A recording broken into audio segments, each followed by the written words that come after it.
Al dostlar, Dubaiski kino aldım. Ben Dubaiski şokolad. Hazır ашып көретін боламыз. Ал бисмиллахиррахманиррахим.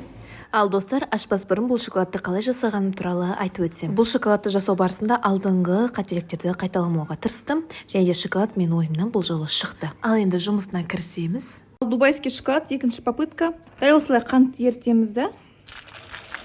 Осылай үстіне жаңғақтарымызды қосамыз. Мен тағы да кеңес берер едім осы жерде. Қантты әбден ерітіп, осы сұйық кезінде жаңғақты қосуға. Карамель өзі әдемі нотка береді. Жаңғаққа бұл катаифи тестасы. Мен өзім қолмен жасадым бұл катаифи тестасын. Мен шортстарында бар.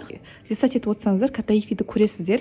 Ал енді фисташкілерімізді жайлап блендерге салып бастаймыз. Бірінші бір жартысын салып аламыз. 100 грамм, менде бұл жерде 200 грамм фисташка бар. Фисташкының құры өзі көбісіне дәмсіз болып көрінеді, бірақ осы карамельмен араласқаннан кейін фисташканың ерекше дәмі шығады. Фисташканың тағы да бір айта кететін жайты, карамельге араласқаннан соң карамель тез қатады ғой, тас болып қалуы мүмкін да.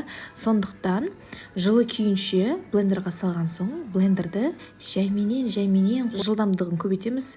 Бірден максималды жылдамдыққа салсаңыздар, блендер сынып қалуы мүмкін. Сол себепті блендердің жылдамдығын бірте-бірте көбейтеміз. Осылай паста болмайынша айналдыра беретін боламын. Бұл жолы суда майда қоспаймын. Өйткені катаифиім алдыңғы жолы қытырлаған жоқ. Бұл жолы пастаның құры өзіне жасап көрмекшімін. Кішкене осы қабырға жақтарынан былай түсіріп көмектесіп жібереміз. Біз қайтадан блендерлейтін боламыз. О, достар, менді қараңыздар.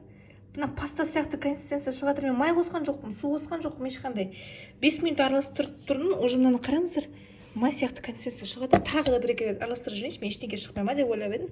Мен осы фисташкалық пастамызға 5 ас қасықтай сұйық май қосып жібердім. Пастаның кішкене сұйықтау болғанын қаладым. Енді катаифтерді қызартып қуырып алып қосамын пастама. Бұл жерде мән беретін нәрсе, пастаны катаифке қоспаймыз, катаифті пастаға қосамыз. Өйткені катаиф көп болып кетуі мүмкін. Көп болып кетсе, паста жетпей қалса, сол кезде басталады қиындық. Сол себепті біз катаифті пастаға қосамыз. Шоколадтың астына міндетті түрде форма қоямын.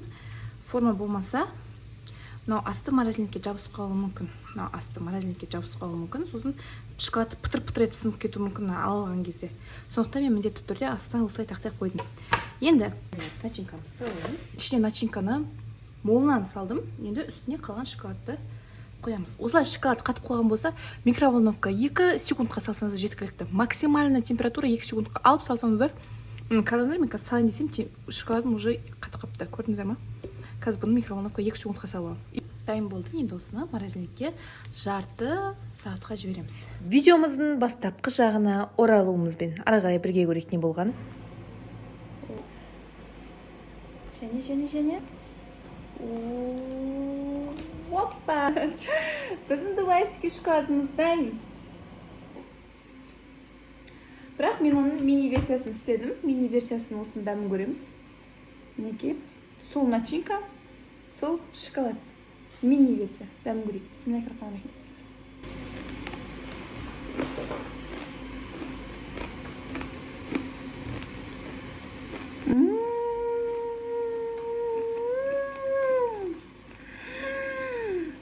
Барлығын өз қолымызбен істедік, достар. Бізде получилось.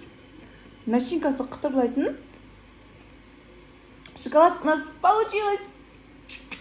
Мен сіздерді құттықтап қойын, сіздермен құттықтап қойыңыздар, қараңыздар қандай керемет шықты. Мәссаған. Арахисті пастаны көз алдарыңызда өзіміз істедік. Катаифиді шортста бар. Катаифиді де өзіміз істедік. Барлығын алаң-аламен үйде жасадық. Барлығы шоколадтың дәмі әдемі. Арахисовый паста сочный. Катаифи қытырлайды. Менде ешқандай замечание жоқ. Осы жолы барлығы керемет.